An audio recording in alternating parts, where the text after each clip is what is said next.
Most student pilots waste tens of thousands of dollars. Here's how to cut the cost of your flight training in half. Look, flight training is expensive, but that doesn't mean you just have to roll over and pay whatever the nearest flight school to you asks. Okay, the first is flying clubs, or even better, find just an owner advertising their plane at a local FBO. The rates will be way cheaper than a flight school, and usually the availability is much, much better. I owe a lot of my flight training to flying clubs in my area. All right, the second one is experimental aircraft. Despite the name, experimental aircraft are incredibly safe, cost-effective, and teach you the exact same skills as a regular certified aircraft, but usually at a fraction of the price. Okay, the third one is cadet programs. Some airlines will actually help pay for your training if you start early enough. Examples include United Aviate, Delta Propel, and Southwest's Destination 225 program. I have friends in these programs, and not only do they train you to airline standards, but they'll also subsidize or even finance your flight training. Okay, the fourth one sounds strange, but I cannot stress it enough, is chair flying.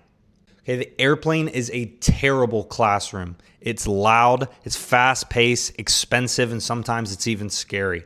You don't want to be learning in the airplane. You want to be refining your skills that you've learned and practiced while on the ground, especially through something free like chair flying.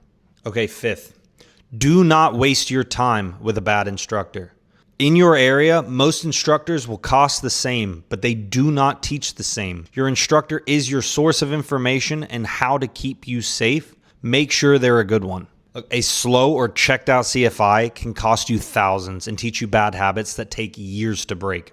The next one may be a given, but time splitting. If you already have your private pilot's license and you are building hours without a safety pilot, you are burning money. You can be building your hours at half the cost by having a safety pilot fly with you while you fly under the hood. Okay, the last one is ownership, or at least partial ownership. Historically, aircraft have held their value extremely well, most people being able to sell their airplane for the same price that they bought it. Obviously, this requires a bit of upfront investment, and for some people that's not an option, even if it's for something small like a Cessna 150 experimental aircraft like we mentioned before. And if that's the case, there's also fractional ownership. It can require a little bit more work to figure out the logistics, but can be a tremendous way to save money.